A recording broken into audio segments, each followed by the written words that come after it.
الرحمن الرحيم، والصلاة والسلام على أشرف المرسلين سيدنا محمد خاتم الأنبياء والمرسلين.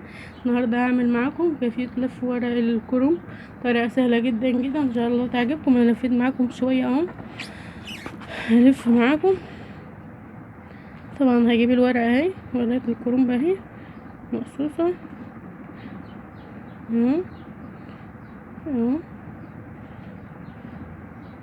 اهو بطريقة حلوة اوي. اهي الورقة بقى أنا بقصه كده. طبعا انا كنت بعمل لكم فيديو بس الفيديو ما كملش، كنت بقص فيه الورق ازاي انا بقصه بالطريقه دي اهي.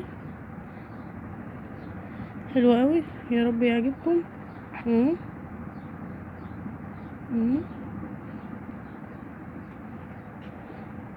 ان شاء الله يعجبكم اهو. انا بجيب ورقه الكرومبه من فوق من تحت العصا كده وبقصها اهو، بلفه كده اهو، بلف كده بالصباع ده كده، بلف كده وبده بدوق، والصباع ده بدوس بيه اهو اهو. ورقه تانية معاكم اهي، ورقه خضرا. طبعا الاطفال بيحبوا الورق الاخضر ده اوي اهو. اقطعها كده، احط شويه كده اهو، والف وادوس اهو، الف وادوس كده اهو، شكله حلو قوي.